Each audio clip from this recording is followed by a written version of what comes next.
Welcome to Flesh and Pod, a flesh and blood podcast, breaking down weekly news and notes from the tournament scene, community drama, game strategy, and more. And now, here are your hosts, Darick and Logan. Hello, and welcome to episode 192 of Flesh and Pod. My name is Logan. I'm your host. Please like and subscribe on YouTube. I remembered it for once. If you're watching this and you feel like you should like and subscribe on YouTube, I mean, I think you should, but I'm not your dad. With me as always, or most of the time at the very least, is a very travel-weary Darick Oswald. Charmer, my man. We actually got to see each other in person. It was nice. Yes, we did. Hey, if you're listening to this and you've already hit that subscribe button, know that there's no takesy backsies. All right, so if you own a store, don't be a dick. And that's what I'm going to say about it. All right, what we do here is we yell at our listeners. That's what we do. Apparently. I am travel weary and now also very angry, but just mostly travel weary. Yeah. I mean, we'll save that story for After Dark, I guess. Yeah, my throat hurts, and Logan has told me, I guess, Concrete is running around. I'm still not 100% convinced that it's that. It's just been between the Galactic Championships, which was obviously a long weekend, great weekend for me. If you don't know what I'm talking about, Star Wars Unlimited had their equivalent of their worlds. They call it the Galactic Championships. Which is why, I was not on an episode ago. And then I came home from that and went into the office for a couple of days. And then immediately me and Stark drove down for GenCon. And while not the same kind of days, still long days at GenCon, still lots of talking, lots of elevated talking. I actually think, as weird as it sounds, like I spoke all weekend, obviously doing the commentary stuff, but I think that I strained my throat and my voice more at Gen Con than I did at the Galactic Champs, just because there's so much noise at Gen Con that you're trying to talk over things, right? And that puts a strain, even if you're trying to baby it. The other thing that helped is when I was, doing the casting thing, they gave us a really nice hot tea, and they had honey out in whatever station. So I was able to purposefully baby the voice that weekend. This just past weekend, that was not the There's case. no babying anything. There's no babying anything. So my throat hurts, my voice is in and out a lot, and I'm tired. But otherwise, things are great. The champs went great. Gen Con went great. We're going to talk about it, obviously.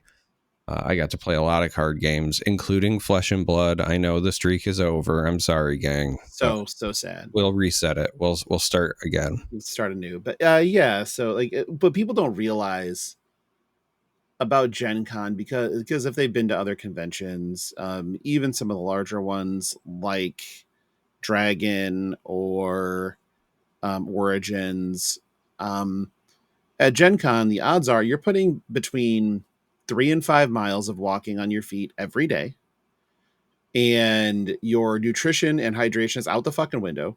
It's not a thing.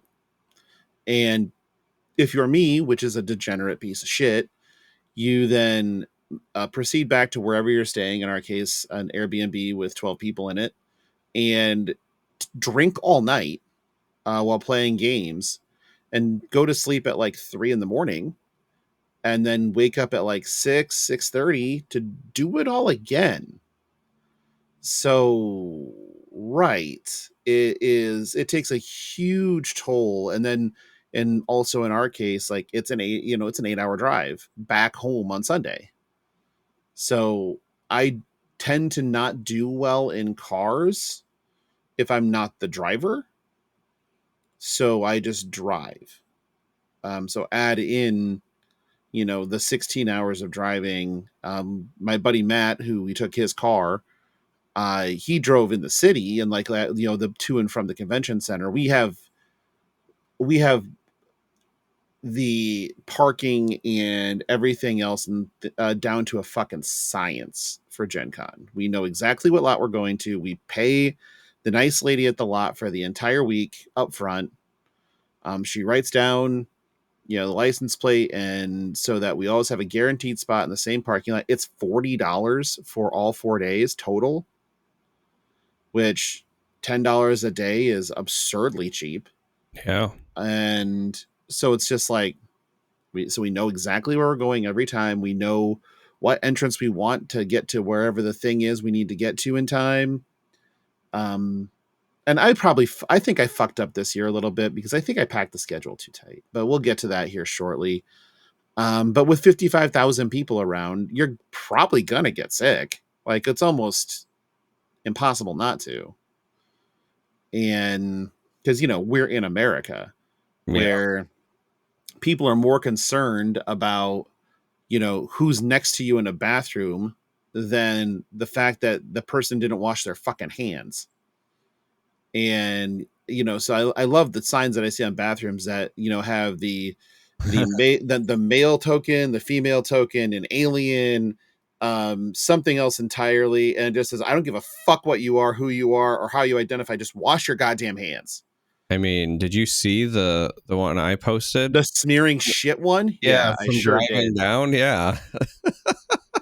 And yeah, I mean, if it's, and I am 3 for 3 on Gen Cons. Like, this is my 3rd year at Gen Con, doing it, and I'm 3 for 3 in Gen Con of walking into the exact same women's room every single time, because it's looped the opposite direction of the men's and women's restroom loop on the other side. And so there's door, and the one over there loops around. So this is the entrance, is the exit for the men's. Mm-hmm. So I just go in because I'm expecting it to be the men's, and I look around and I'm like, wow, that's weird. A men's room with no urinals and a bunch of women in it. Huh. I'm pretty sure I'm in the wrong place. And then turn around and walk out. But it's a, but like, I don't, it's usually, I can't believe it's been the same one every time. It's mind-boggling. You're nothing if not consistent. I'm nothing if not consistent. You commit to the bit. Yeah, somebody's got to. I'm pretty sure it has to be me. Although we have some bits in the tank now. Oh, yeah, we do. Oh, fuck. Oh, man, that's going to be another good After Dark episode. That's going to be fantastic. When we talk about the 6 hour sommelier. Oh, my God. I think we're doing on Wednesday. So I also did add the new Patreon tier, which is ceiling fans. So it's the like OnlyFans, but ceilings, but it's the pinnacle, the tippy top of Fap fandom is the ceiling fans. The ceiling fans tier, which I wrote, the pinnacle of Fap fandom. You get everything from the previous years, and once per quarter, you'll be invited to hang out and listen/watch as an episode is being recorded. You'll be able to ask questions and make comments as well during the show to direct the experience. So I added that tier because that is not what I thought it was going to be. Well, you actually expected, like, I thought it was going to say, when it finally happens, you get to be the one that kicks the chair out.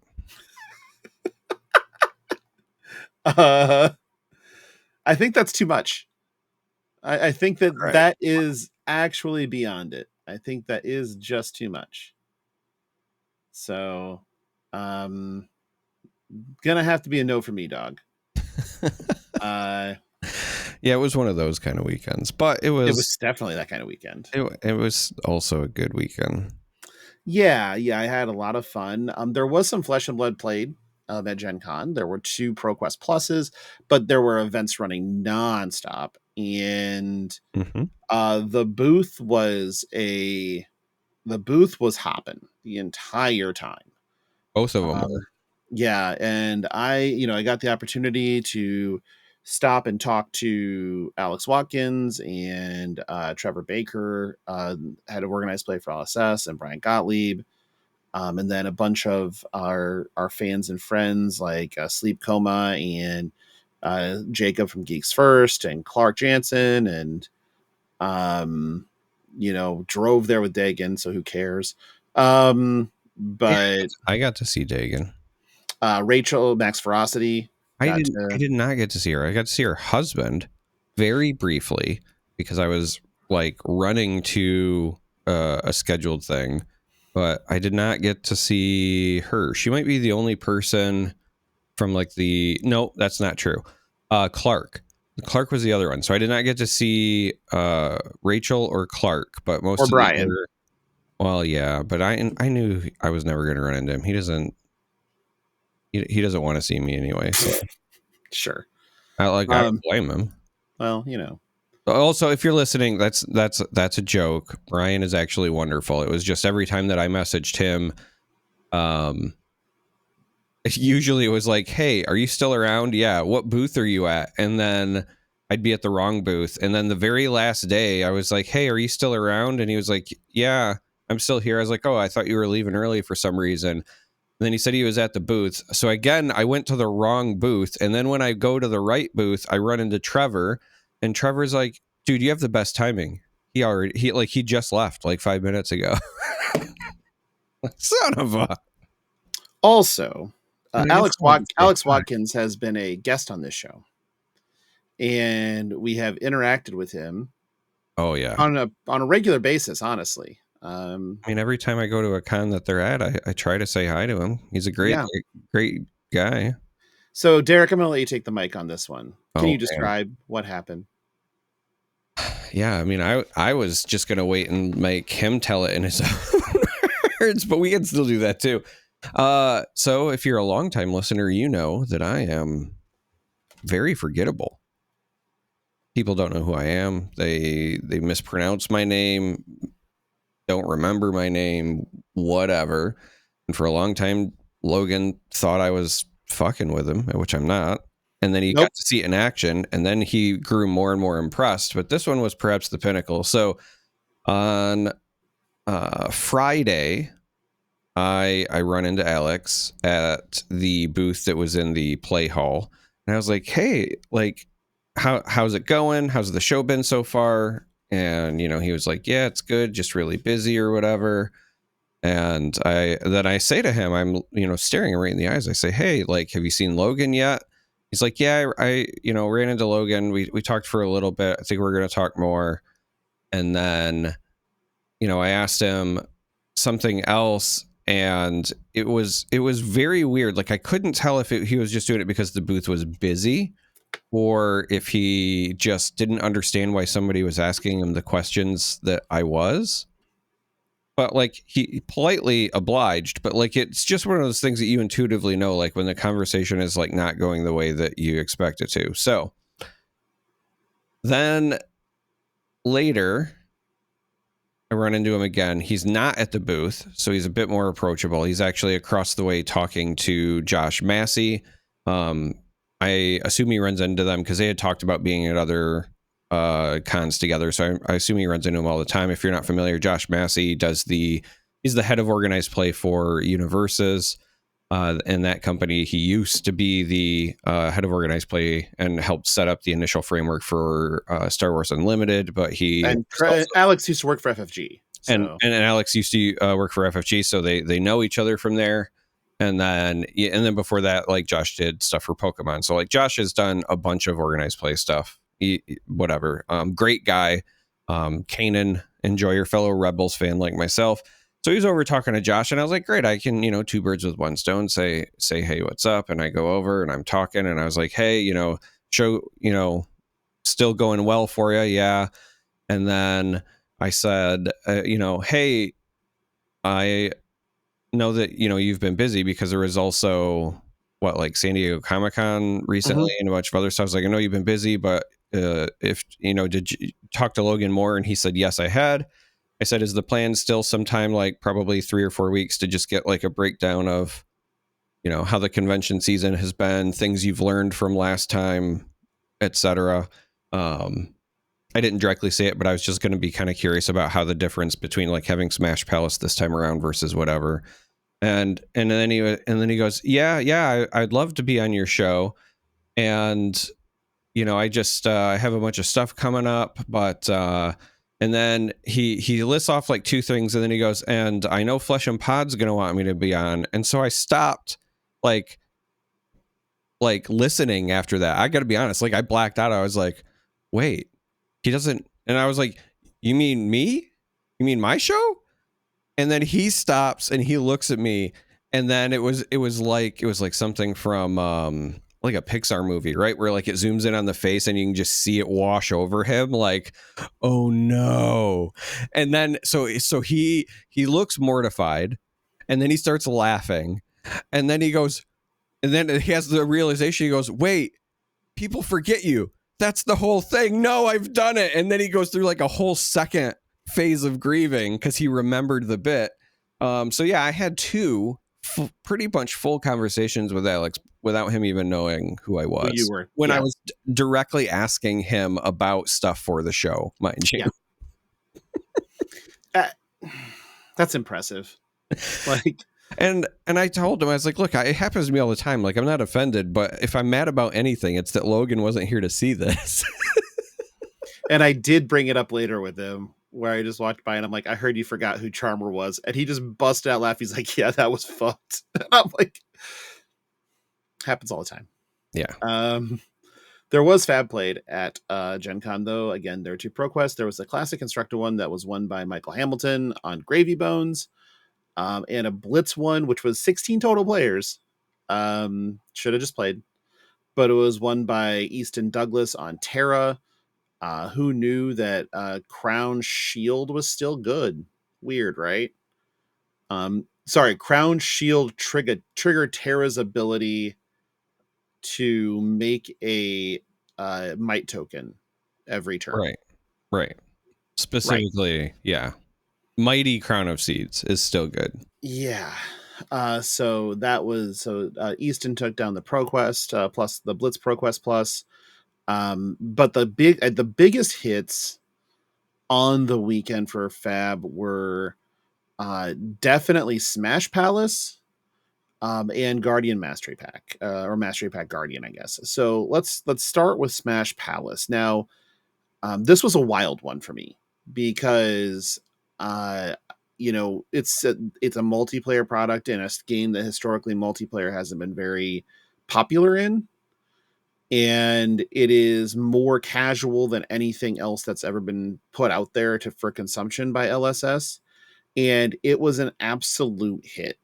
There were Smash Palace pods happening all the time. I think on Thursday, Brian was grinding Smash Palace pods himself, like playing in them with other people that were just that had registered for like 6 hours. And because every time I'd walk up to talk to Brian, he was just in a Smash Palace game. And I was like, holy shit, okay. And then everybody I talked to that touched the product was hyper impressed. And oddly enough, that was part of the conversation with Brian. And Brian was like, I had no idea that it was going to be, like this. And I had no idea it was going to be this much fun. Yeah. And, the pods were like, he was describing one of the pods, and it was, Brian, an established player, a lapsed player, and a new player, right? Somebody who had just learned recently, maybe even that day. And everybody had a good time. So that's checking basically every box. And like I said, everybody that touched Smash Palace loved it and had a great time. I know with Mastery Pack Guardian, I bought 3 boxes of it, just if nothing else to get the batter to a pulps. So I just have them, which is a different thing entirely. But because the booth did sell out a Mastery Pack Guardian, I believe, or really, really close to it. And yeah, I've had like mixed reports. I had some people say that it actually sold out Saturday, and then I had some people say that they were able to still get a box or two on Sunday. So I don't know if they had some at both locations. They held back stock, so they had some on Sunday. Oh, is that okay? Yes. So, but I think they also sold through that stock, but I didn't get confirmation. I didn't go in and make sure that was the case, but I knew they held some back, but it wasn't a lot. Okay. And the convention exclusive Light and Shadow boxes, like this one right here. Hello, I am a Light and Shadow convention exclusive box. That was also a big hit. People were buying those in droves, really, which is crazy at $275 a pop for 4 cards. But the cards are gorgeous. So there's that. I mean, you're not wrong. It's just so funny to me that like those are still so I don't know, controversial. Like Sure. they are. Again, maybe I'm also just feeling this way because they were not pieces of equipment that appealed to me, right? Like it would be, I'd be in probably a completely different mindset if it was like an assassin and guardian box, or even just like assassin and ninja or something, you know, I could see them doing that or whatever. But the fact that it was, you know, for I love Runeblade, don't get me wrong, but like I don't really play the Reaping Blade enough. So to me, it was like, do I really want to pay all of that money to get another copy of an equipment that I already own just because it looks pretty and like not care about the rest? So I don't know. I'm happy that things are accessible, but also it's not like everyone kept talking about like, oh, well, like my first edition Monarch stuff is worthless or whatever. And I'm like, dude, this is like already priced more than what your first edition Monarch stuff was going for anyway. Like they priced it higher. So I don't know what you want from this, because it was not cheap, but they were going like every time I went by the booth, like I saw people buying them. Some of the new mats were also a pretty big hit. I picked up a couple of the new deck boxes. The Sidewinders. Yep. Stark really wanted a Rosetta one, and I liked the Perth of Mistveil one, so I got us each one. I really wanted one of the binders.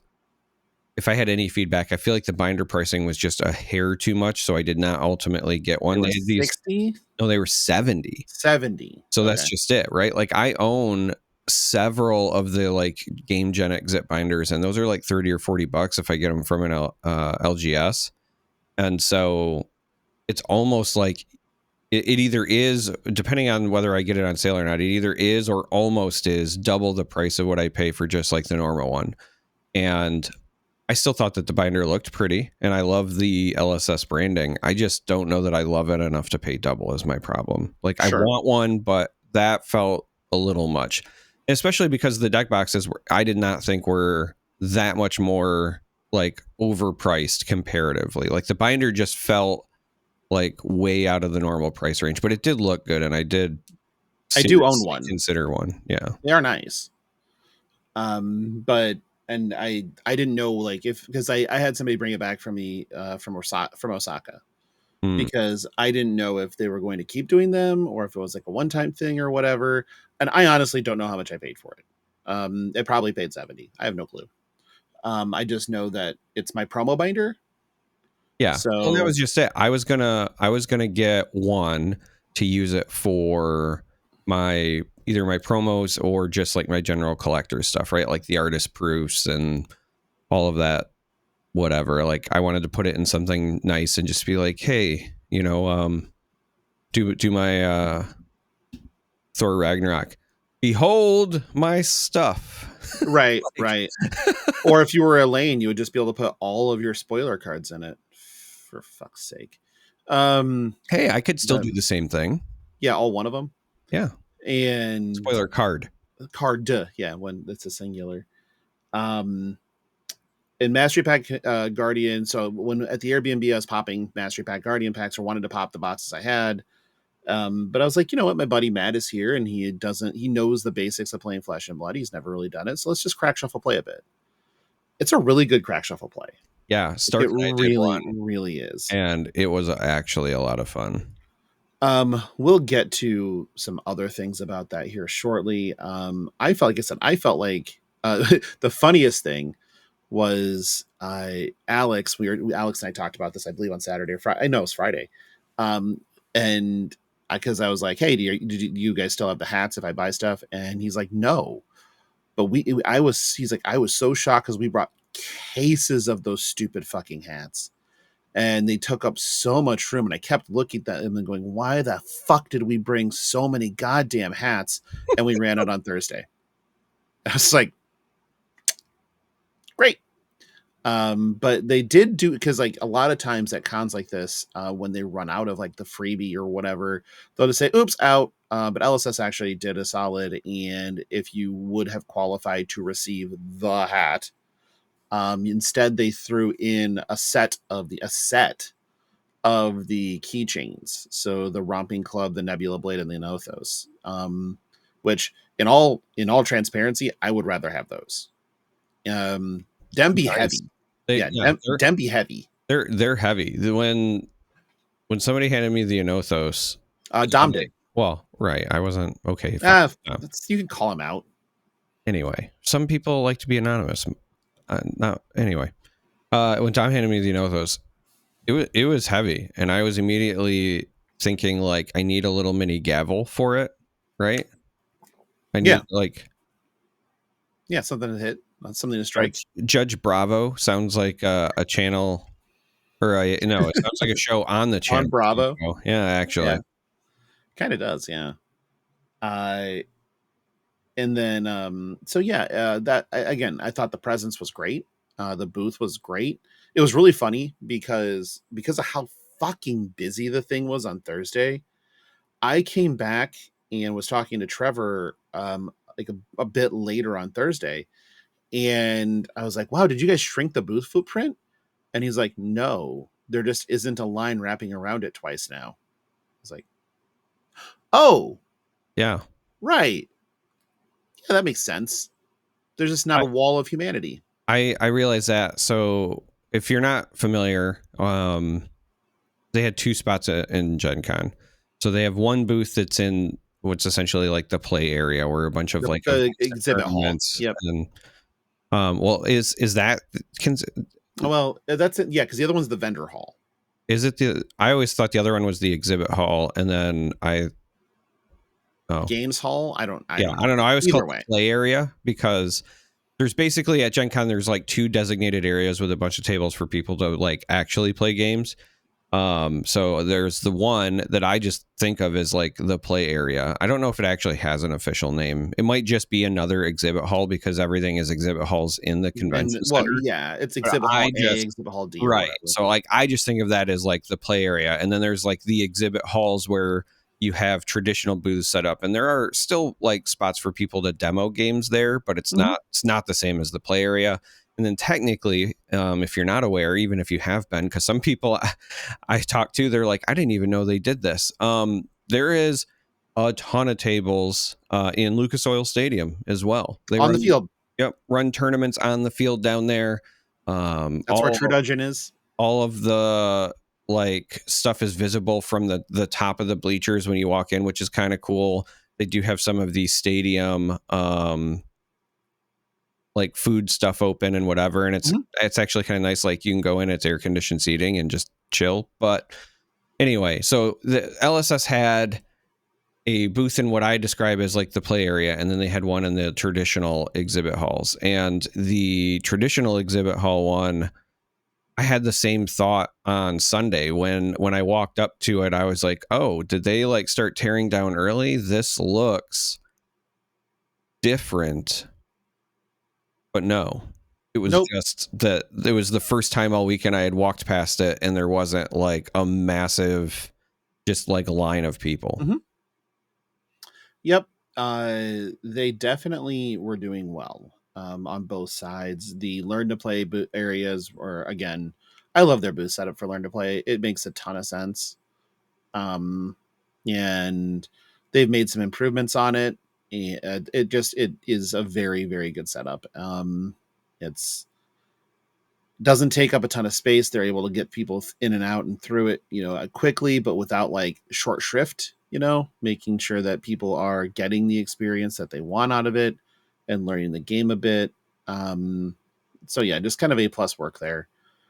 So yeah, but the thing about Gen Con for me is I'm not there to do the things I would normally do for the most part. I'm there to like do other stuff because there is so much to do. And I definitely filled my schedule too much. Mhm. And so there were 2 events that I just punted. I just said, you know what? Nah, I need this 2-hour gap to just do something else, decompress, talk to people, whatever it is. I just need this gap really bad. And so instead of doing those things, in the things I had scheduled, I just didn't. I'm like, you know what? Lesson learned. Don't fill your fucking schedule. Like, leave room in your schedule to do the ad hoc things that you just want to do. Whether that be in the vendor hall, whether that be, in my case, talking to people and hanging out and, playing, some lightweight game that somebody had just bought or whatever. Like, leave those opportunities. Okay, lesson learned there. Because I had the last 2 years, I just hadn't filled it by a ton. I had left myself those spots, and so I filled it more this year and went, oh no, that's less enjoyable. Basically, I want to talk through where our hits and misses for Gen Con were. They can be LSS related. They can be not LSS related. I actually have mine sitting in our Discord, but I'll give a bit more of a bigger overview in this case. And also, since Charmer had just woken up before starting the show, it'll give him some time to think. But so highlights. Oh shit, I forgot I had this. It's just right here. So there's a Kingdom Death Monster is crazy. And Yeah, as you go into this, I just want you to know, I got Stark to do the demo on Sunday. We went over, got into a Kingdom Death Monster demo. Oh Jesus! And our little 4-player thing did win the encounter, but Stark was the only one alive at the end. Stark beat the thing by himself. Everybody died.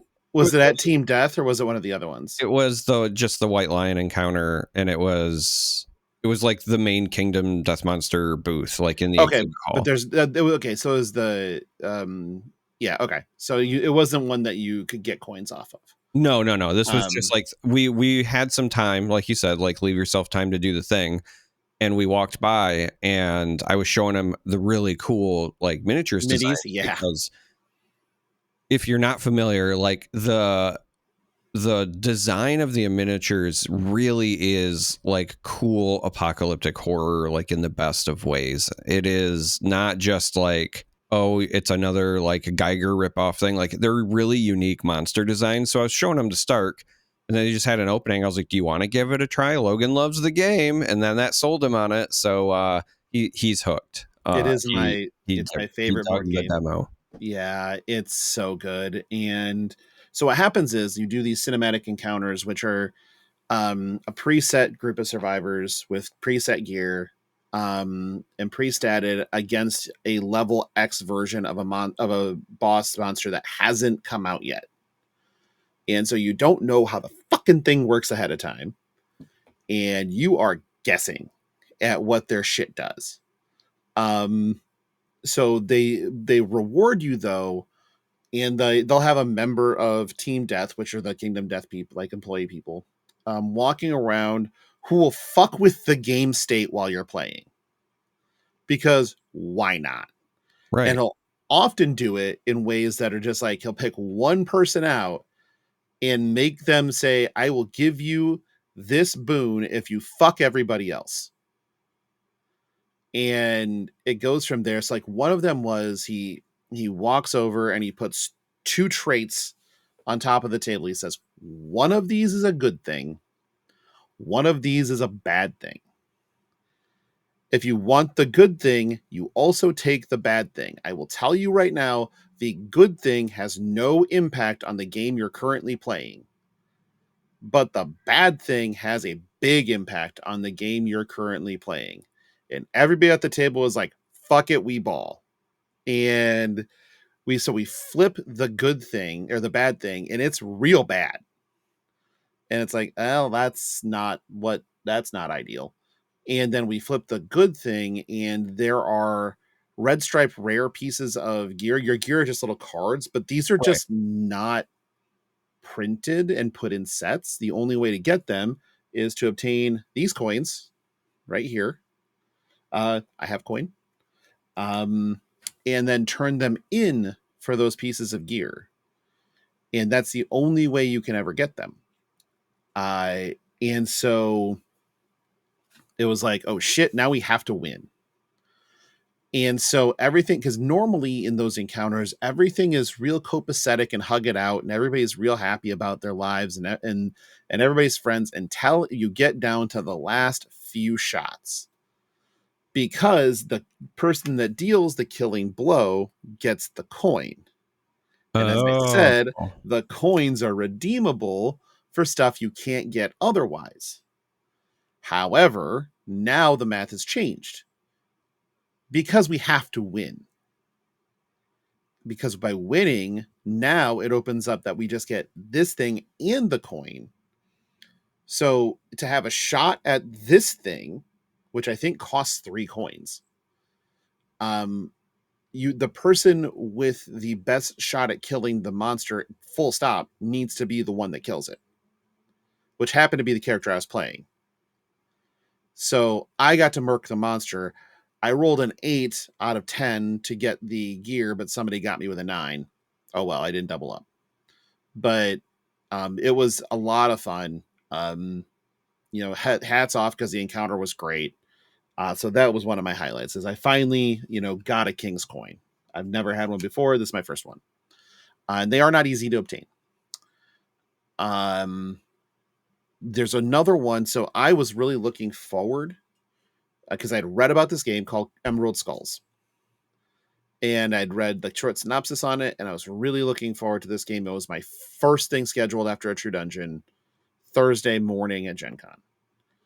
I go in, I sit down, I'm early, and I see a guy at the table, and he's like, hey, you here from Emerald Skulls? I'm like, yeah. And he's like, okay, well, you're early, but you can sit down and wait. I'm like, that's cool. And I'm like, you can hang out. I'm not allergic to talking to people. And he's like, oh, okay. And he sits down and we start talking, and he's like, well, I'm the designer. Like, I have questions. And so I started firing up questions. I had a really great conversation with him. Got a lot of understanding about how their stuff worked, and played the game. The game is incredible.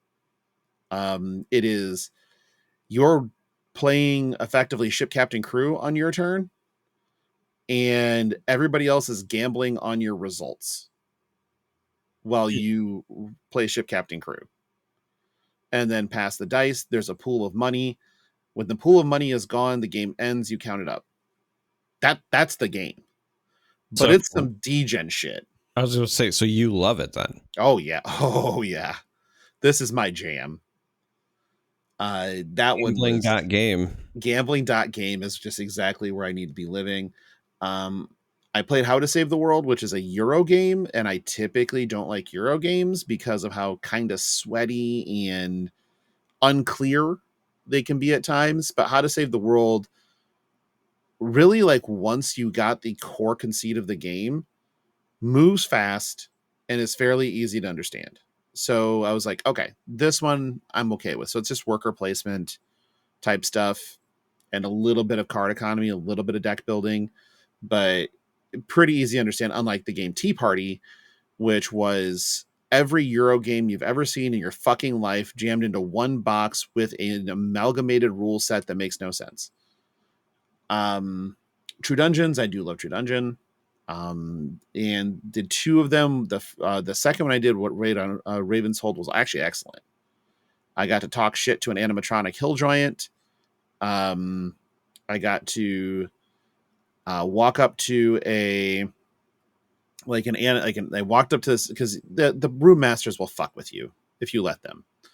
And so this monster pops up out of a thing, and this is what we're fighting, but there's like dry ice causing smoke to roil in. And so I walk up to the monster and just do a and the GM's like, and with that, we all need to make a fortitude save. And I was like, oops. And failed the fortitude save. You're like, okay, you're now all drunk.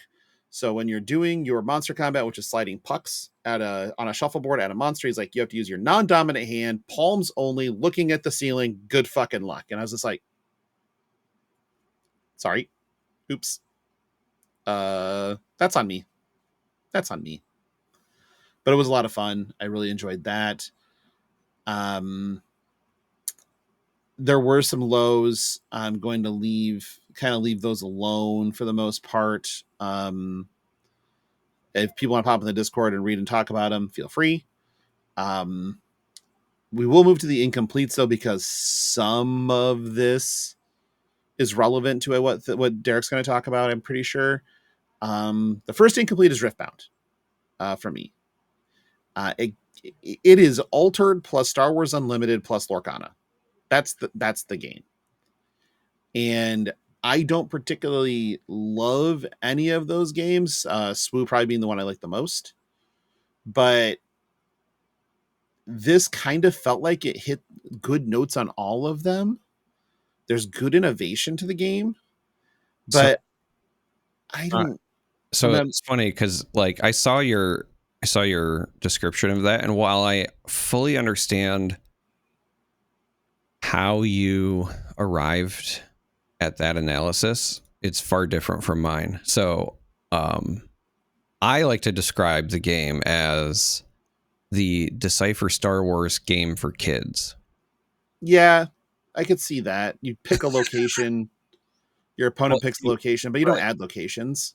You don't add them, but instead of force draining, like you're working toward game points by holding or you're Lorcanaing. Yeah. Yeah. I didn't get enough. Playing volley bear, something fucking bear. Yeah, well, that's also your other problem. If you got stuck playing with the trial decks, Volibear is the worst one of the four. I played against it. I was playing the Yasuo. Okay. Well, which was Volibear, the trial deck is very underwhelming for what Volibear wants to do.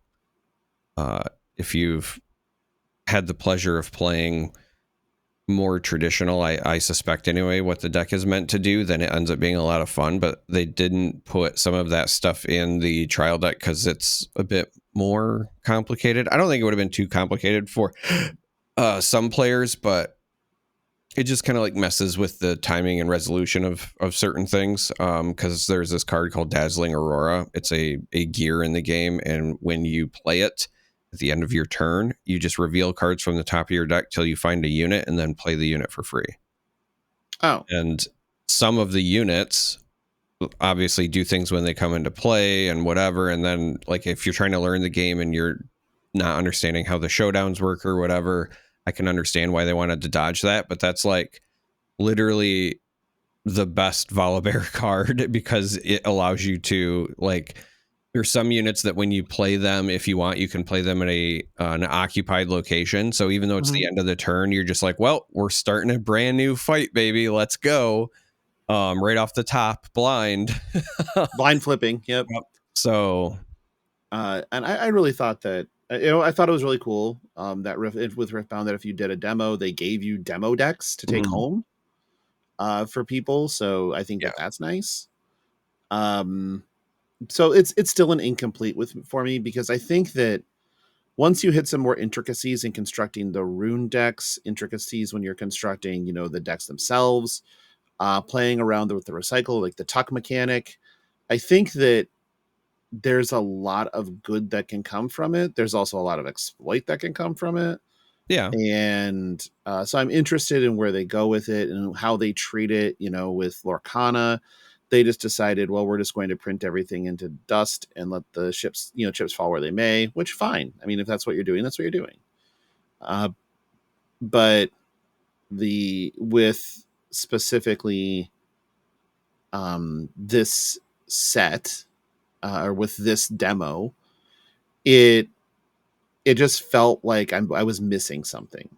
I think is the best way to put it. And I know that you got to play with stuff that wasn't demo or wasn't trial. Right. And so it's obviously different. I've been following the game since it was announced, played some games online even before GenCon because they had released the full card pool. So like I've done Which stuff. they already shut that down on Pixelborn, by the way. Right, they shut it down on Pixelboard, and it's fine because I wasn't playing that on Pixelborn anyway. I just do tabletop simulator stuff, but it felt really good to do the stuff in person. You know, I always talk about it on our show, right? Don't get me wrong, I love Talishar. It's the way that I play Flesh and Blood more often than not lately, but there's just something visceral about playing in person, right? And No, so I agree. it felt nice. The same thing with Riftbound. Like it felt nice to sit down. I'll talk about it, I guess, more on my side, but I will say I think that one of the things that will help the game is that both of the multiplayer modes are a lot of fun. Yeah. The last thing I want to talk about is a game called Dark Quarter. So I was really looking forward to this game. I was looking forward to possibly getting to demo it or do something else and at least see it in action. Because the game is the game is you are paranormal, demon investigators in 1981 New Orleans, trying to solve mysteries. Yeah, okay. I know which game you're talking about. That's sick, right? Yeah. No, I was interested in that as well. So I want to know what your experience was like. Yeah, so I went and asked about it, and because every time that I went to find a playthrough or a play review, the only thing I saw was this contains spoilers. I was like, I don't want that. If I want to play a game, I want to play a fucking game and like the whole thing. Mm-hmm. So I went up to the booth, Lucky Duck's booth, and was like, hey, what can you tell me about this? And the answer was, well, honestly, not fucking much, because once we start telling you about it, it starts spoiling story. And I'm like, God damn it. All right, well, help me through this. Like, what can I expect? So the game is basically a light play, heavy narrative, and choice-based game where an adults only, which is just, right where I want it. And it is played over, like, the base game is 4 scenarios. Then there's a bunch of extra expansions that add scenarios and some other stuff. And I got like the vague description of what it was. And I was like, okay, that's really cool. It's app driven. But the app also like will save your progress. So like, let's say you're halfway through scenario 1 and you need to stop playing and pack things up. Next time that you pull up the app, it'll tell you exactly how to set up the game board. So you don't have to try to remember that shit because the app will just tell you what to do. I thought that was a really cool mix in because each scenario is like 3 to 4 hours of gameplay, depending on decision making times and stuff like that. All the characters are unique. Your character mix. So if you're playing with like 2 or 3 people and you don't have all 4 characters out, the mix of characters changes the story. So it's replayable. The choices change the story. There's a lot going on, but I never got to see it played because they couldn't show it to me. So I did what any reasonable red-blooded American would do, and I bought every fucking thing that they had for the game because why wouldn't I? Right. Because honestly, that is my jam. Like narrative, story-driven, choice-based, 1980s New Orleans, like the seediest kind of era in New Orleans when it comes to weird shit. Like this is if you think about it, 1980s New Orleans is what that atmosphere is what created Interview with a Vampire. Right. So exactly, like that's the vibe that you're getting. And I was like, okay, I'll just do this shit. And it's something that my wife will play with me, I'm sure, because again, vibe that she likes. And also, it isn't like some sweaty, crusty worker placement deck builder where, if you don't know what the super secret win condition is, you're just going to get your ass blown up. It's not that. So I think that it's fully cooperative. It's not competitive. And I think that's helpful for a lot of people as well. So I just picked that up too.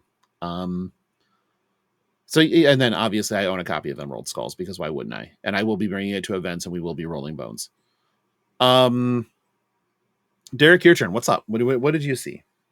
Well, the majority of my weekend was pretty much reserved for hanging out with Stark, right? Third year with me bringing Stark. And what I try to do is I try to schedule no more than 3 things on each day, which will then leave us time to explore the rest. But also, you were talking about like nutrition and stuff. It's a whole lot easier for me as an adult to degen, but like I can't do that to my kid, right? So if I wanted to skip lunch, that's one thing, but I need to make sure when I'm scheduling, like, okay, Stark, are you hungry? Okay, Stark, do you need anything? Right. So try to leave a lot of stuff open. We did play some Crack Shuffle play, Guardian Mastery Pack stuff. We also did do some of, even though we both knew how to play, we were just interested in the Smash Palace. So we sat and did some of that. Both were a ton of fun. Guardian Mastery Pack going in entirely blind, where you literally just shuffle play, you don't know what you're drawing into. Extra wonderful. No notes. It was a lot of fun. And so I guess I'll get to that later. The other stuff that we did where it's, mostly just like us wandering around was just a lot of game demos. Like I said, Stark and we demoed Kingdom Death Monster. We demoed a couple of like, I don't know how to describe them other than like cutesy forest games, because part of my goal was I was trying to find a game that I thought Sophie might like, but she's a bit weird because she likes certain aesthetics, but then also like her favorite board game of all time is Betrayal at House on the Hill. Because she's a person of culture. Right. So it's like, it's always hard to figure out exactly what will be a hit with her. So I kind of just have to do a demo to find out. I know what she likes and I know what she doesn't like. She'd probably like Dark Quarter. Yeah, she probably would. I think she would. She tends to like the things where the game is less about the game. Is the only way I know how to put it, right? Yeah. Like she's not going to be a worker placement fan. Like she'll play Settlers of Catan all day long, but that's not really worker placement. You know what I mean? It's more like social trading stuff. So similarly, like drafting games are not going to be up her alley, whereas like I'm a big fan. So stuff like that, right? But anyway, we did a bunch of those demos just trying to find stuff for her. Swung by the FFG booth just because there were some games previous years that we wanted to demo that we didn't get a chance to. So I know it's been out for, I don't know, like 5 years or something like that, maybe even longer now. But we kept every year we were like, hey, I want to sit down and like demo Marvel Champions, because it's if you're not familiar, yeah, so it's just a co-op like kind of a deck building game, but not really. You don't do the deck building during the game like a normal deck building game. You still build a deck and then you do a cooperative fight, essentially against a villain, but it's not like a trading card game. Like you just buy the sets of cards and then you just pre-build your deck so that you can play your heroes a certain way. But we really liked it. I think at some point they were actually out of the starter set by the end of the weekend, so I didn't pick one up there, but I will pick one up at some point because Stark really liked it. And again, what I was looking for and the reason I really wanted to demo it this year is that Monroe is, he's 9. Stark's first year at GenCon, when he really started to take into the game stuff, was when he was 10, right? So I wanted to like scout some games that I could preemptively play with him, get him interested in. And after he watched me on the Star Wars Galactic Championship broadcast, he has nonstop been saying like, I want to learn to play Star Wars now, because like that captured his interest. He's hitting that age. Oh, daddy's doing this thing. That looks really cool. I want to do it. So I'm trying to make sure that I include him the same way that I do Stark now that he's hitting the appropriate age. So it was a lot of that. Kingdom Death Monster was a big hit with Stark. Marvel Champions was a big hit with Stark. Those are the two that like really jumped out. We did try a bunch of other games as well, but they were just not as much for them. Like there was, when I say like or cutesy forest games, I think I'm remembering like My Little Everdell, or I was literally going to say Everdell. And then I was trying to remember what the other one is. Everfrost.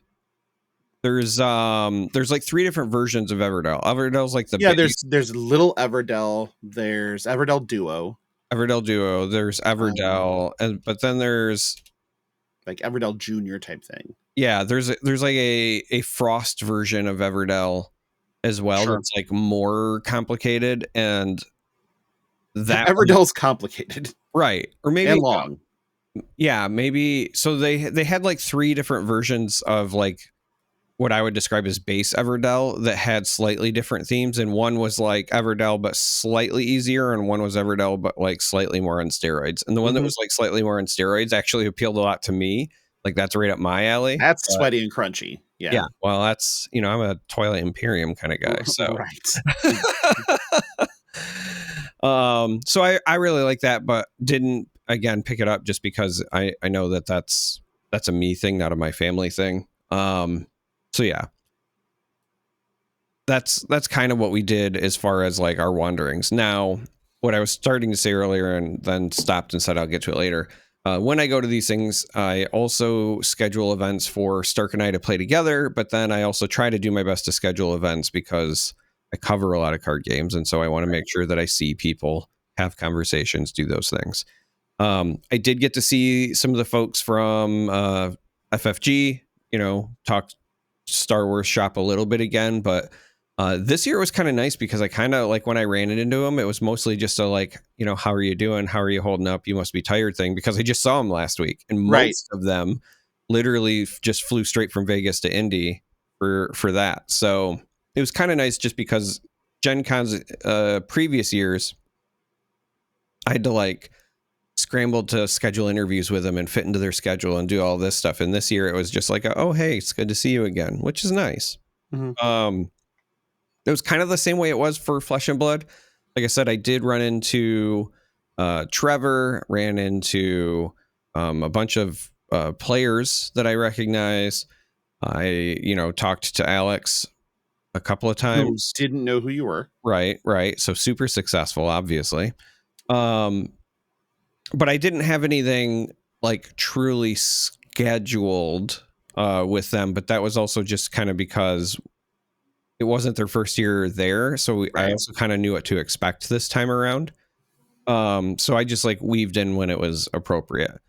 So the only real things that I had scheduled, like with hard schedule times for me for the weekend, was a bunch of Riftbound stuff, because much like when, I scheduled a bunch of stuff with LSS when they had their first year at Gen Con. This was Riftbound's first year at Gen Con because the game releases in October. And this one was kind of twofold for me. I scheduled a bunch of stuff because it was going to be their first time there and didn't know what to expect, wanted to capitalize on it. But also, if you're not aware, I know we've mentioned it a few times on the broadcast. I used to do casting for Legends of Runeterra, and I made a bunch of content for Legends of Runeterra. I was part of their like Riot Partner program for that, and I adored that game. Riftbound does not play at all like Legends of Runeterra. However, several of the people who worked on Runeterra now in one capacity or another also work on Riftbound. So it was just really nice for me to see some of those people again, or some of them for the first time. So like Dave Guskin on their team, him and I have chatted a bunch, but I've never had the chance to meet him in person. The few times I was out on the Riot campus, we just didn't cross paths, but got to see Mel again. Got to meet Diana, who is the Riftbound like community manager for the first time. Messaged her a few times online prior, but this was my first time meeting her. So those were fun. But also the big reason I had so much scheduled with them is that I do, Logan mentioned it, I think on a previous episode, I'm currently doing a show with some old Legends of Runeterra casters. We call it the Winning Point, because again, in Riftbound, you win through points, and it's also like a talk show. So it's, I want to make the winning point. It's a pun. Obviously, which is terrible. Right. Obviously, I'm saying all this so that you all know, like, very clearly I named this thing. Correct. Yeah.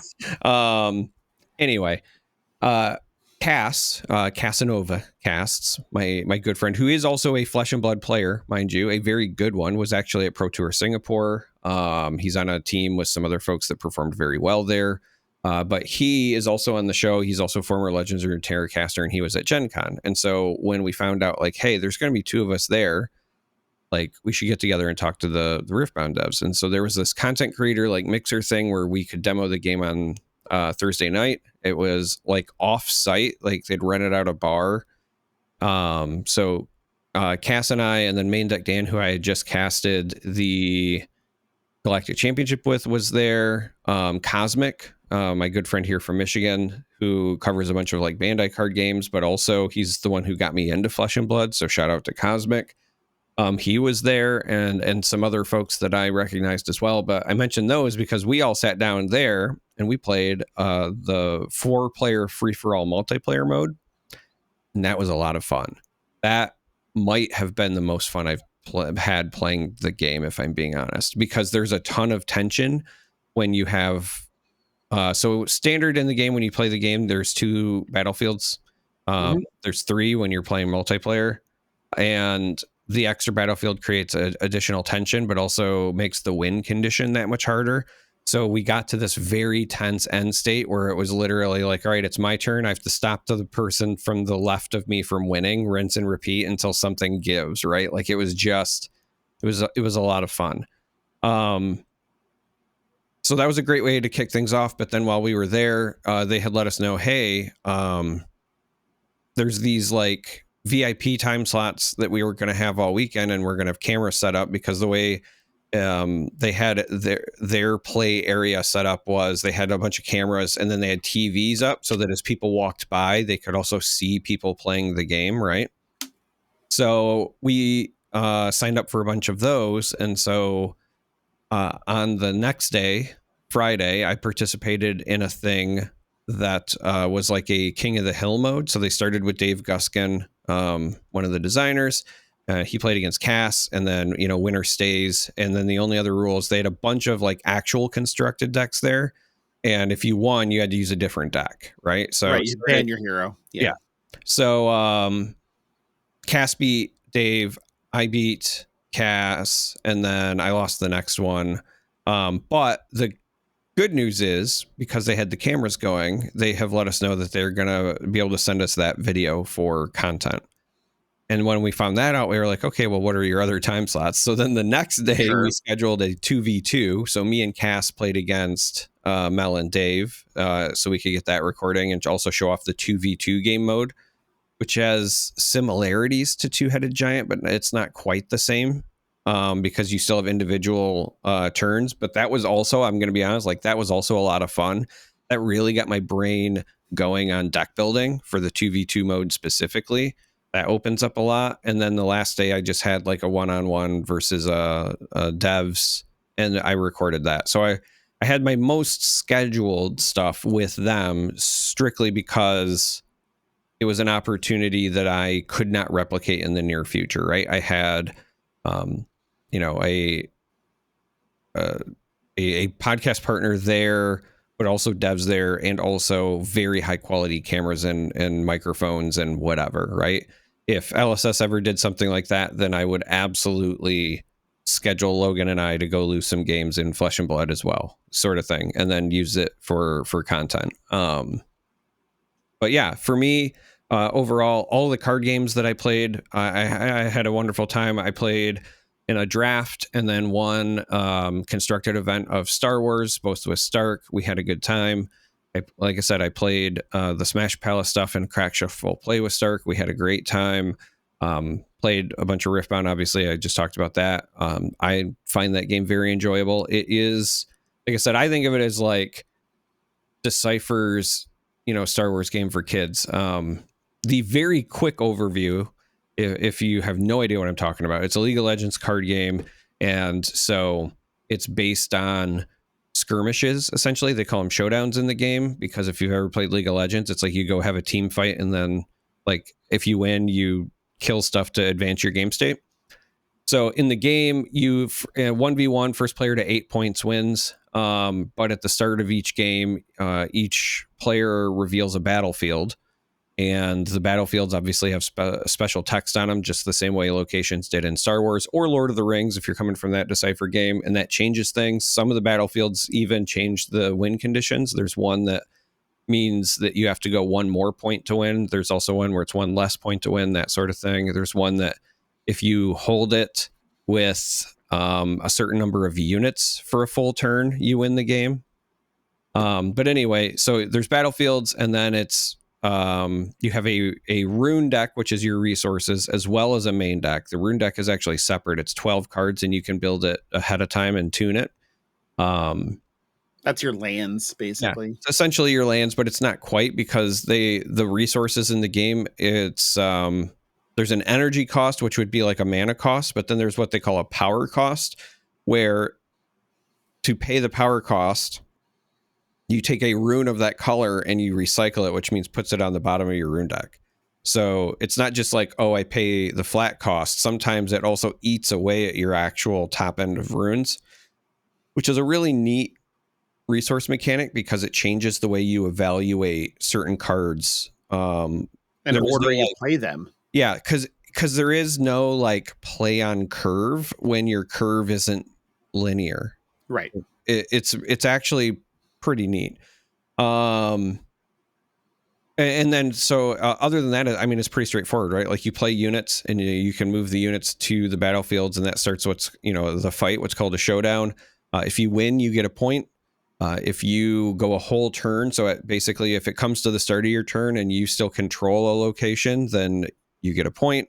And so it's first person to 8, except for the 8th point has to be, you can't just win through just a conquer. You either have to get that last point through one of essentially 3 things. You either have to have a spot and you hold it for the full turn, right? Mm-hmm. Or you can get it through conquering, but you have to score every location in the same turn. So in a 1v1, if you conquer both in the same turn as your 8th point, then that would win you the game. But I say in 1v1 because the rule is every location. So once you go to multiplayer, in order to do that, you have to hit all 3 locations. And then the other one is any special win condition. There's a bunch of cards that say, like, if you do this thing, get a point. And so they essentially all become alternate win conditions when you're at the end state of the game, which also creates a bunch of fun tension. So, yeah, it's a lot of fun. I dig it. I will say I'm very happy Smash Palace was well received, because I think that the most fun that I had all weekend was playing multiplayer formats for card games. And so I really hope that Smash Palace not only catches on, but just like reinvigorates people's desire to make multiplayer work more in Flesh and Blood, because I desperately want to play that. And Twin Suns is fun, and Riftbound's multiplayer was fun. So I had a lot of fun doing all of those things too. Yeah. Overall, it was just a nice weekend for me. I get to hang out with my kid. I got to play a bunch of card games. I got to try out a bunch of new games. I have a list of things I'm going to buy probably in the near future that I couldn't pick up while I was there.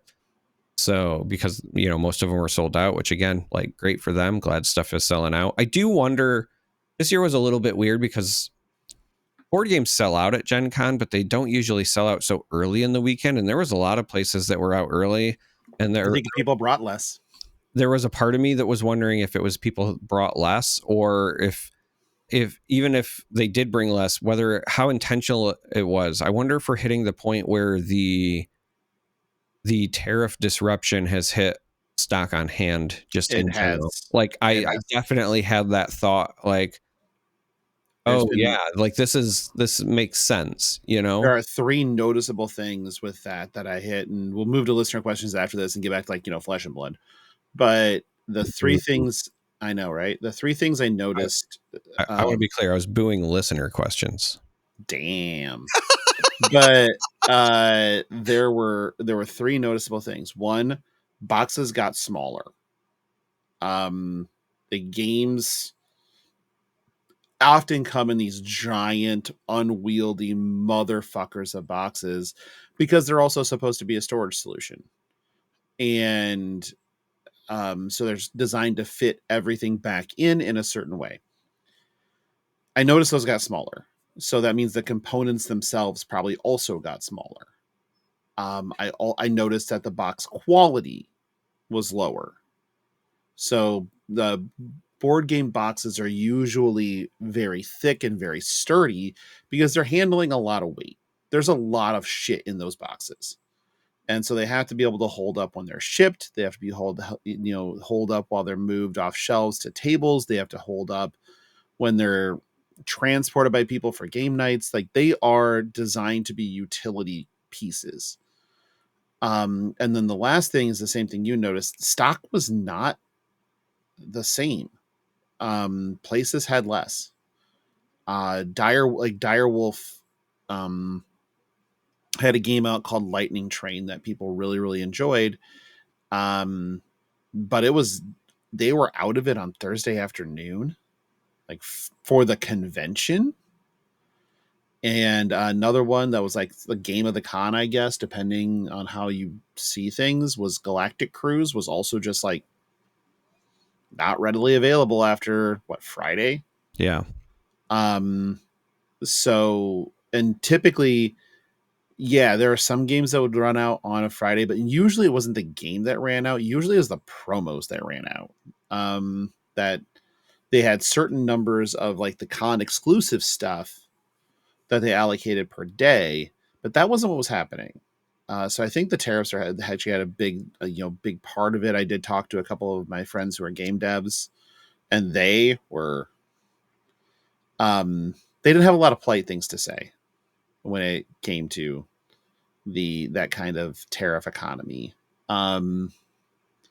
But that's where we are. And I thought that it was a good Gen Con because I didn't know what to expect. Like, with tariffs happening, with sort of the state of foreign travel in and out of the country, a lot of different things like that. I didn't know what to expect. But it sold out.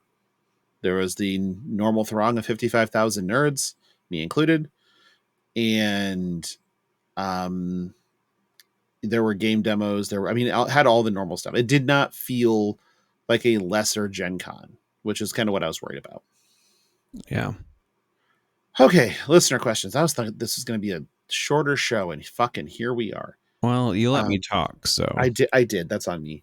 Yeah. One note before we hop into listener questions, I just want to make sure that I hit on. We had the conversation last week about the ProQuest change, making it so that people who won ProQuest can no longer play in subsequent ProQuests. And there was a couple of things I feel like I ignored, and I didn't, or at the very least, I didn't think of. One of those that I really wanted to address, in thanks to anybody that reached out and pointed this out in either the YouTube comments or directly, are places that are underserved to a degree, where you have to travel a good distance to go to any ProQuests. And as we all know, ProQuests do sell out. And so people in these more remote locales kind of have to schedule that ahead of time to go to those events, and are relying on people going with them to go to those events. And you may lose your entire car in the leading up to an event. That doesn't stop the I don't get to hang out with my friends. Like, that part is still, yes, you can. You're allowed to hang out with your friends.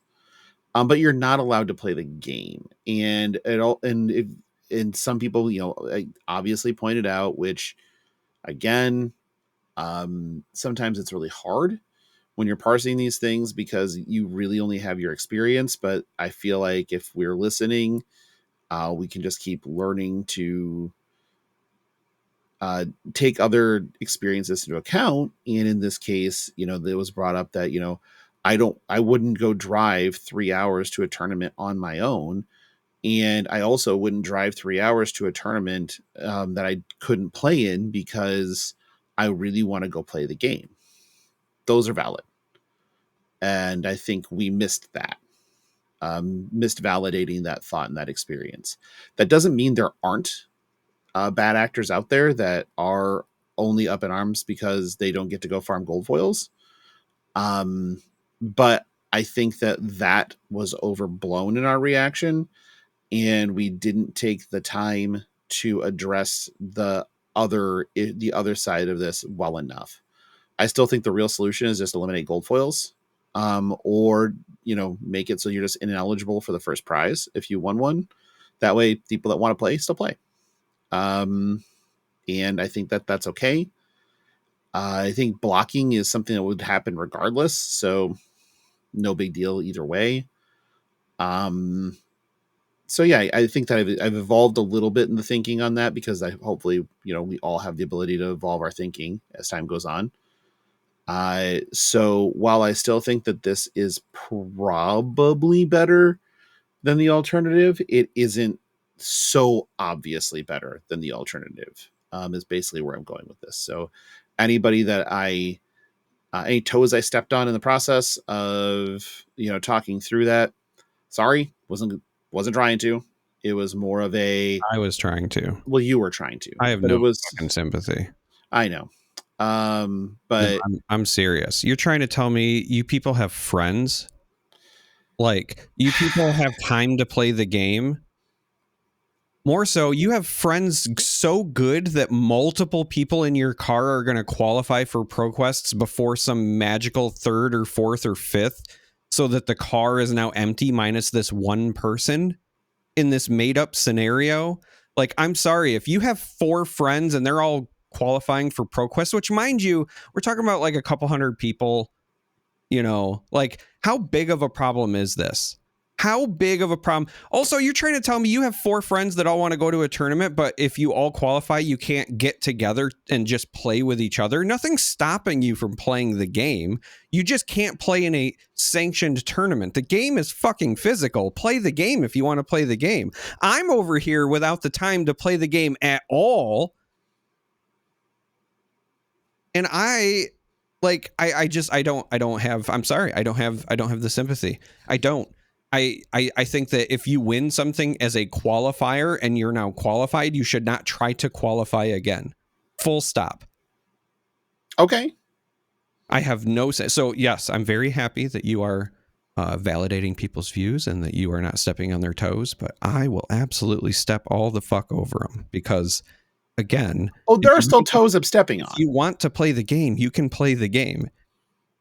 Because but the other part is valid, and a lot of times it's like you don't have all the weekends off. You're right. You don't.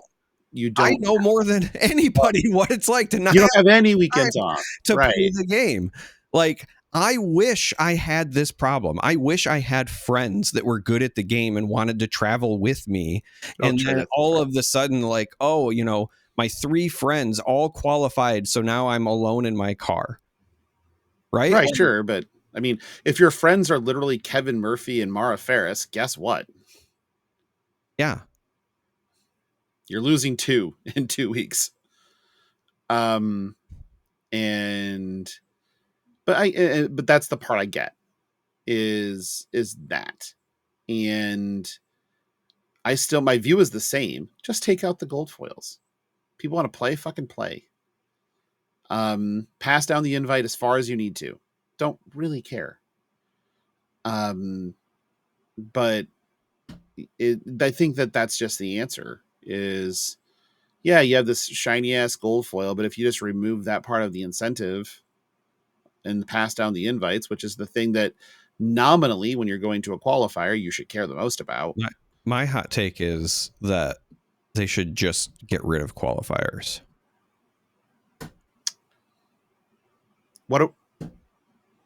Okay. I don't know about that. Why is the Pro Tour separate from a calling anyway if they're going to run them on the same weekend? Like, why are you not just doing the entire thing as an open where Friday is essentially a last chance qualifier and then the people... You mean like the Galactic Championship? Yes, exactly. I think the answer to that is your underserved areas. It's a lot easier to justify the outlay to go from but Des Moines. I'm not done talking, asshole. To go from Des Moines, Iowa to London, England, if I already know I'm qualified for the Pro Tour. Right. But that's my point. If there is no qualification, then you're already qualified. I wouldn't have gone. Okay. But how Like, many people go play in these qualifiers and then they don't qualify and they don't go anyway? I don't know those numbers. What you're doing is, what I understand what you're saying is like people are more likely to make the jump, but also there's one fucking winner in your underserved area. So what you're saying is like that underserved area, by keeping this as a qualifier, you're more likely to get one person to go. And my argument is I think you'd get more people to go if they knew they could participate regardless. See, and I'm just not, I don't know. I don't know either, but I'm just going to bet on the numbers game, right? Like if I'm a betting guy, I'm like, okay, well, let's do it the easy way. How many players were there on Friday of the Galactic Championship? There were over 2,000 registered players for day one. So 2,000 players showed up for their LCQ, for the LCQ. Yeah. Right. And then the Sharks got tossed in the pool, which were people who won qualifiers. Correct. Okay. So day 2 number, what was it? I would have to go back and look at notes because I don't remember all of the X2 numbers. I'd have to look at the graphic, but basically day 1 was if you went X2 after 8 rounds, so 6 wins, you qualified for day 2, and then it was just a fresh reset. Which would leave like 200-ish players, give or take? Probably, yeah. Okay. And then how many Sharks were then thrown into the pool? Just shy of 400, 3 something. So basically you have 600 players. So you have a calling. Mm-hmm. That is now happening, but there's also not a calling happening.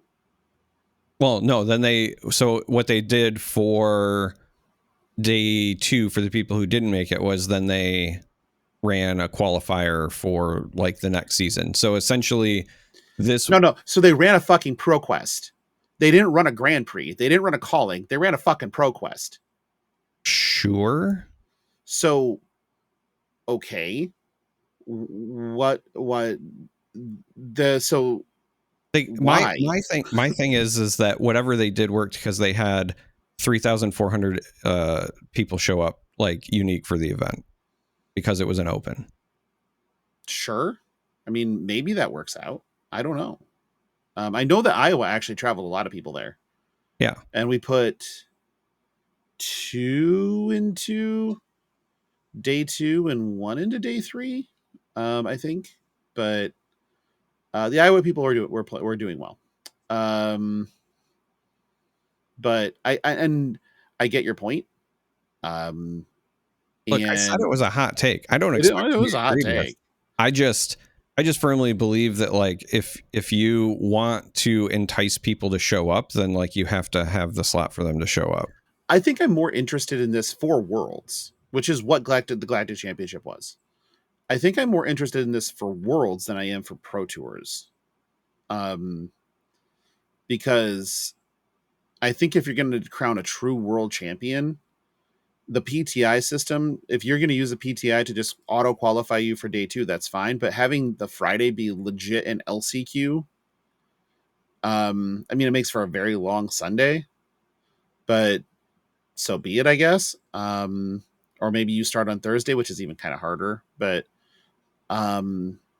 maybe I think that for Worlds, or maybe even that for Nats, especially for US Nats, works better because you win an RTN and then you get your buy into day 2. But everybody else that shows up that didn't win, not top 4, didn't win in RTN, then has to play in on the first day. Right. Like, and I think for those it works better. It doesn't even have to be like a true first day buy either, because Flesh and Blood has such a unique system. Like it could be they could call it like a first block buy, and so like maybe they do 3 or 5 or whatever rounds of CC it is before they switch to draft, and all the buy does is get you to the first draft stage. Right? I have experienced this in tournaments before. It's not a good idea. Okay, sure. Like, but my point is it doesn't have to be like a 1-to-1. Sure, but I think if you take and make it like, okay, we're going to run, we're going to put 150 RTNs in the US, which I think is roughly what there were last time. And that's going to put 150 players with just auto qualifying for day 2. They don't have to play on Friday. And then Friday is everybody X2 or better on Friday, then gets thrown into the pool for day 2 and reset the records. I think that works. And that's basically what Star Wars just did. Right. But I think that works on the national nat scale and the world scales. And I really like it for the world scale.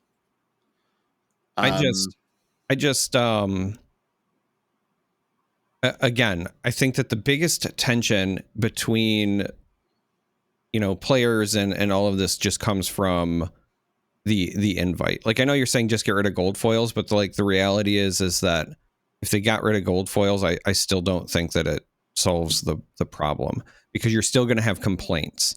So whether you'll always have fucking complaints. No, but hear me out. Whether or not you whether or not you agree with the statement, there will be people who, let's say you get rid of the gold foils, but you got people who have already still won a qualifier, but they just want to play, so they show up. The criticism has been that those people show up and then they do like collusion or intentional draws to either get their friends into top 8s or secure somebody, blah blah blah. Intentional draws in Flab don't have that happen. Right, but you understand my point, right? Like, I do. There is the team aspect, and whether you take the gold foils out of it or not, it's still going to impact the qualifier, right? It's still going to impact the invite.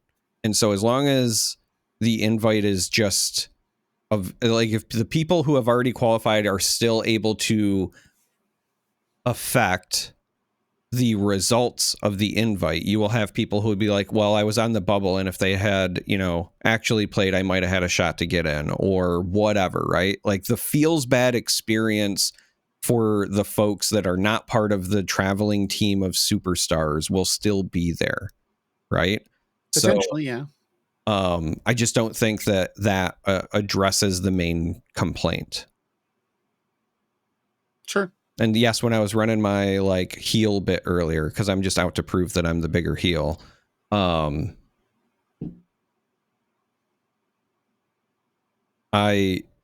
didn't mention that, but ultimately, I think that I do think that is at least what Elysis is trying to address in doing so. And that's fine. I totally understand. I just my thinking has softened slightly on the fuck them if they can't take a joke side of things. And I just have a little bit more empathy than I did before. Oh, I have tons of empathy. I'm out to prove that I'm a bigger heel than you. Sure. You should have never fought me on this, because I will commit to this bit, sir. We are going to get so much hate mail that will go straight to the trash can next to Jordan Kennedy's desk. Right. It's still the complaints department hasn't changed. I did get to see Jordan and Abby. That was nice. Too, yeah. I didn't see him from long, because they just packed their schedule with True Dungeons. Yeah. Abby literally messaged me and was like, "Are you here this weekend?" And I said, "Yes." And she's like, "Where are you?" And then I looked up and they were walking down the hall. So I just walked up. I was like, "I'm here." It was a good way to do it. It was like 2 seconds in between. I'm here. Mm-hmm. I'm right here. Let's do some listener questions. I might not get to all of these because now we're an hour and a half into this thing. Oh, whatever. You're just in it now. I know. Can you let me talk? I shouldn't. My throat hurts. I'm tired. I'm whatever. I don't know. This is what happens. The first one's from Zyrus. Thinking of the future and looking at what's possible in the design space, how do you see a Weird West set working in Fab? Is there a place for it in the lore of Wraith? How would your ideal gunslingers work mechanically? You said you loved this question. I do love this question. Okay, then do it. I do think that it could work. I think that if you want to keep something lore, the key thing about the Wild West was more so that it was unexplored and unregulated territory, right? Mm-hmm. So they very well could introduce a new area of Wraith or an undiscovered island, especially now that we have pirates or whatever, that kind of creates within their lore a almost like a Wild West thing. And then yes, gunslingers could be part of that archetype. I think mechanically we have mechanologists with pistols already. I think that you could also do something where It could like literally be a quick draw mechanic where like both players draw a card and then it's almost like a clash, but instead maybe you are drawing the cards because it's a quick draw. And there's some sort of comparison. If they don't want to make it exactly like Clash, because obviously that's supposed to be mighty, and so you want big attack power. It could be something where it is cost, pitch value, block value, even like who knows, right? But they could do something. I think that there's absolutely room for it, and if anything, I think that this is probably an if. Or not a when, not an if. Sorry. It's been a long weekend, man. My brain is fried. I get it. I think it's a when, not an if, because like we've already got pirates and ninjas, so we're just missing cowboys. You know what I mean? Like, let's do it. Okay. For the quick draw mechanic, I think I like where you're going with this. You could have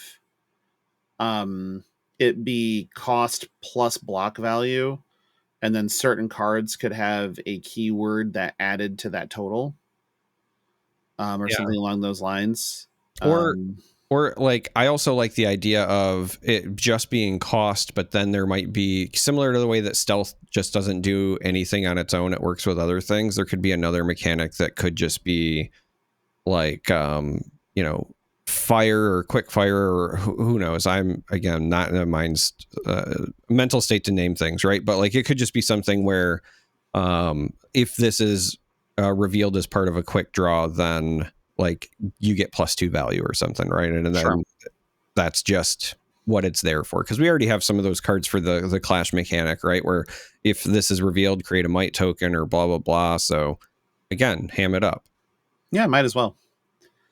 Next one's from Sephiroth. Would you rather Logan edition? Participate in Squid Games, but instead of death for losing, you have to eat a 16-ounce tub of sour cream. Or every day you want to drink alcohol, you first have to take a half shot of water that's separated from sour cream. I think we're taking the half shot of water. Yeah, that's easy. Mainly because I would rather die than eat a 16-ounce tub of sour cream. And it's probably healthy for me to curtail my drinking a bit. I was just going to say, and here's the thing, like you just make the choice to not do it as much. Like at least you have decision making there. I think people underestimate my superpowers, because me sober is an absolute nightmare to deal with. In every way, shape, and form. Yeah. You do not want me sober. It's basically me. It's worse because I am ruthless when I am not properly medicated with booze. Now I do go on my dry outs, because there are some, like right now, I am not going to, well, that's not true, but I'm not going to drink as much for a while. But it's not one of my full dry outs. The GenCon marathon drinking is not near as bad as my Arizona marathon drinking, or Prague was, or London was, or Vegas was. Jesus fuck. Okay. I really probably should go to meetings. But the difference here is that, yeah, you just don't want me sober. And by forcing me to be sober or to drink sour cream water, which fuck off, I'll just choose sobriety and make the world a worse place. So now that would mean that you have made the world a worse place by the transitive property. That's on you. Charmer edition. Would you rather lose to a therapist or have Philip H. Deal forbid you from ever owning one of his inventions?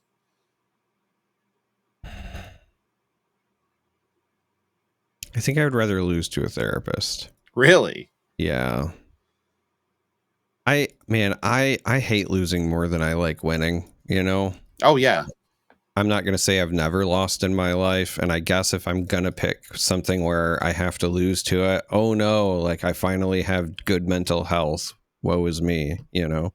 Maybe I won't be such an asshole. So, well, I mean, the fact that it's, the inventor of the ceiling fan is still quite possibly my favorite little piece of this. But wouldn't losing to a therapist just invoke the ceiling fan need? No. So here's the other thing, right? Like I am a northern boy. I hate being hot. Oh, So same. so Yeah. if I'm losing one of the ways I have available to cool off, that's a problem, right? I would rather be mentally stable and still enjoy ceiling fans than be mentally unstable and able to use ceiling fans. Okay, that tracks. All right. I did get my friends that you had dinner with, on Saturday night. Did they ask if I was okay? Oh yeah. Oh, they sure did. Did they report me to Reddit? They did not report you to Reddit, but they did ask if you were okay. And to which I responded, absolutely not. Yeah, no. They very far from it. Mm-mm. And they're like, yeah, okay. Thank you for being, thank you for, I guess, making sure that he has an outlet to stay alive. I'm like, it's the least I can do. Right. This one's from Blaze Storm for Charmer. What's the excitement level on Mill Style Guardian as a pummel enthusiast? You're also an assassin enthusiast that like the contract mechanics, so I'm assuming. Right. So the playstyle appeals to me. I think of the two, I still kind of prefer contract to straight mill, just because especially like when you play Huntsman, the ability to see the top card and decide, whether they get to keep it or not is kind of nice. I also like the mini game of like you're hunting for the thing, you're trying to complete your contract as opposed to just, okay, mill more. I will say just overall, I have a decent level of excitement for it, though, because one of the issues around balancing Guardian, in my opinion, has always been length of game. And Sure. there are times where, we've had defensive heroes that have been very strong. And I know that there are a lot of players who like playing the fatigue gameplay loop. But when you get players who are not used to playing that style of game, then you run the risk of the, essentially the go to time issue, right? Mm-hmm. The suicide bomb, as I like to call it. So I like that they are. I think that in the early days, and rightfully so, that there might have been a hesitation of going too far into mill because it is something that is potentially unfun to play against. And I think we've hit a point in the game's maturity where they can push forward on the lever slowly, and that's what I see this as. I don't expect it to be an ultra dominant thing as far as like gameplay loop, especially because of like Watery Grave, things like that, right? So, but I'm excited. I'm excited if anything else, just for players to have more options. And specifically, I know that this is a gameplay style that certain players have wanted for a long time. So even though like I'm not on the gravy train, for example, I understand that a lot of people wanted Necromancer for a long time, and I was very happy for them that they got it. I still am happy for them that they got it. Similarly, even though I like to play, big pummel smash Guardian, there's a lot of people who just love the fatigue gameplay style, and this will absolutely, give them some more tools, and I'm happy for that. So, yeah. All right. Next one's from Golt Warrior Cultist. So Guardian is getting a lot. Do we think it will be enough to make them the cream of the crop once more? No. They still don't have a really good tool for to make the Gravy Bones matchup actually viable. I think that's still very strong, very hard. Because they've never been good at dealing with ally classes in I was just about general. to say, for as long as there are popular and or powerful board state heroes in the meta, Guardians will not be performing like at the cream of the crop rise to the top level. Could they compete? Absolutely. All you need is a little gem luck. That's right. But you have to remember that the only bad matchup for Starvo, which is the most overpowered hero in history by miles, the only actively bad matchup was a perfectly played Prism. Right. Because they couldn't deal with the board after a point.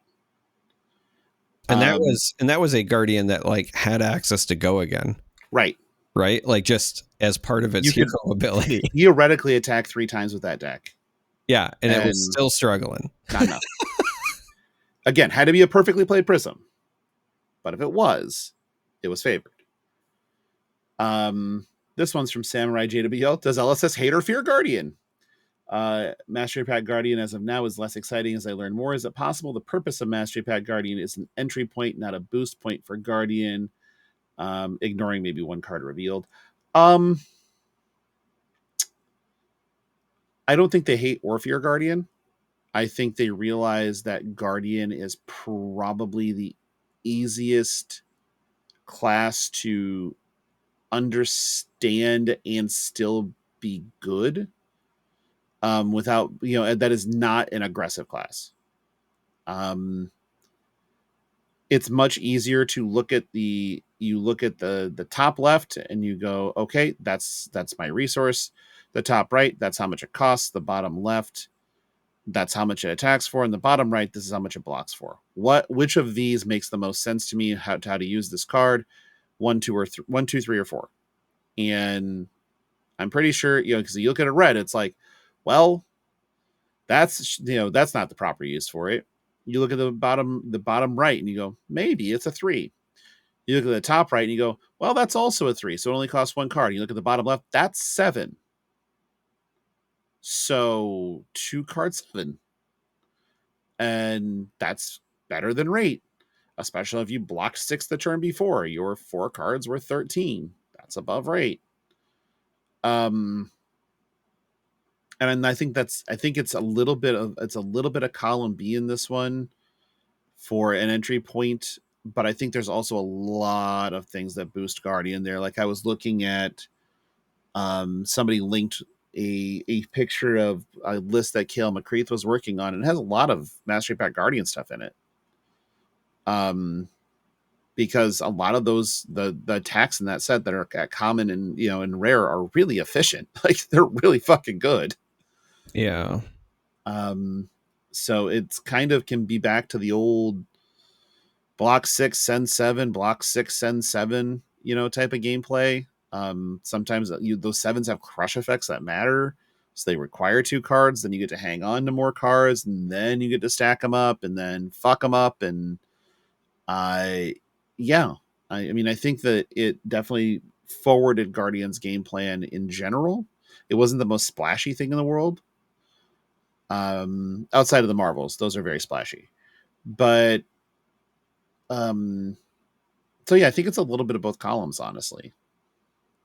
Yeah, I don't think that they fear it. I think that they just understand that while the power level might not be a problem in this regard, it is the play pattern, right? Ultimately, Flesh and Blood is a game about trying to kill your opponent. And so if you put too much emphasis on the I'm not dying, it's going to result in games where you don't reach the end state fast enough. So again, I think that there might be concerns with, over-tuning the defensive capabilities, even if that is supposed to be kind of a hallmark of the class.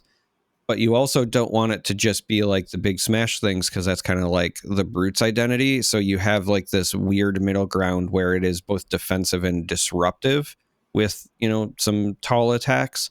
And I think that's a fine identity. I just think that they don't ever want to overtune it in either direction, because both of those are going to be potentially very unfun play patterns for one of the two people involved. It's either I throw everything at it and they never die, or every time they hit me, I'm losing 1 to 2 cards from hand, or I can't do something or whatever, right? If the disruption is too bad, then you have somebody who feels like they never got to play the game, right? So it's less, I think, about power level and just more about player experience, and that's why they try to keep things tight with Guardian. Yeah. Next one's from Big Chillin'. Charmer question. Now that I've finally been able to watch the SWU Galactic Championship, great coverage and production, by the way, I want to get into the game. I've been casually following it since release. Where should I start?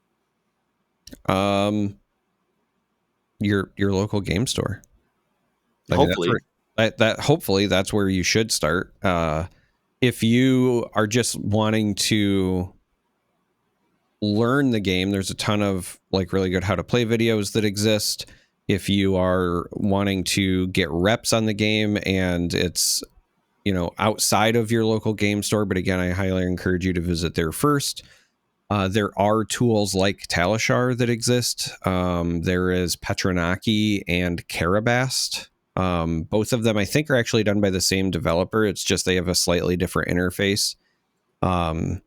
You can build your decks. So like their version of Fabrary is SWUDB, so SWUDB, or Star Wars Unlimited Database.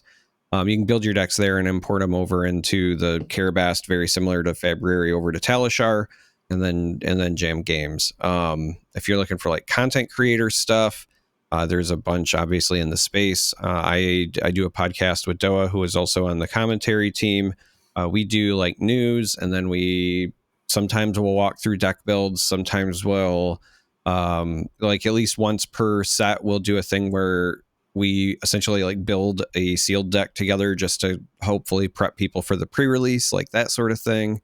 But for the most part, like there's a ton of really good content out there. There's some cool discords. Like the main Discord is great, but if you're looking for like community discords, the Bothan Network Discord, I believe, is open to folks. And if not, I'm sure you could get into it with like an invite or whatever, but that's filled with a bunch of the people who just did well. So Ian Klein, who finished second, the guy who finished third, and then I think also the players who finished like 9th and 13th are all part of Bothan Network. Our thing, much like Flesh and Pod, as a Discord, we have an Ice Cave Radio one that's filled with a bunch of parents and Star Wars players. So yeah, all of those places. But just like with any card game, whether it's Flesh and Blood or Star Wars or whatever, start at your local game store. Do some searching around YouTube. If you know people, ask them. If you want to just send me direct messages, you can do that as well, and we can point you in the right direction. All right, last question from Gooflabrain. Where Pleiades Armory deck pre-orders at? I'm assuming your game store? What the fuck? Like, you go and you ask them for. I mean, I don't know. Like, that's what I would do. What would you do? I would walk in and say, "Hello, there's this Armory deck coming out soon. I would like to have one. Mayhaps you obtain it for me, and I will then exchange currency for said good." And after they're done looking at you like you're a fucking idiot, they'll probably put it on their order list, I think. I don't know. Sounds sketchy to me. I would recommend Craigslist. Oh my God. I would look for anyone who's trading services for flowers. It's an industry term. No, it's not. Look for anybody that is offering pineapple upside down cake on Craigslist. If you know, you know. I think that's our show for this week. Let's thank some patrons and get the fuck out of here. Logan, I'm sorry. No, you're not. Say that on the record. I am. No. I was particularly unbearable this week. It's normal. That's fine. I'm just full of it, man. I've had 2 long weeks. I'm tired. My throat hurts. I get it. And then we have After Dark in 2 days. But that's going to be fucking hilarious because we have some bangers for that one. Starting with our associate producers, we have Aladoris, Andy, Anthony, Cinderra, Heiner, Ejor, Jacob, Quiet Goat, Sleep Coma, and Sofsky. For our executive producers on up, we have Blazestorm, valued member of the Patreon, Diana, John, Micaiah, Puxana, Sergeant Isbjorn, the Delusian data analyst, Philip, and Trevor for the Chargers Chamber of Charcoal. We have Brandon, thank you for your service. Matt, you're welcome to come back whenever. Michael, same story. Hop back on, Papa Jackal. Rich, obviously, welcome back on. And Zaris, you are 1 month out from the chamber, I believe. So you're getting close. If you're interested in becoming a member of our Patreon, you can go to patreon.com/fleshandpod. Link is in the show notes. There is now a new tier for the ceiling fans. It is what it is. but you pick a paid tier, and that gets you into Fab After Darks, which is just something we do live. We try to do it once a month, but God, it's been busy. But we are going to do one on Wednesday, which, if you're listening to this on Tuesday, is tomorrow. So that'd be a great time to hop into the Patreon if you're so inclined.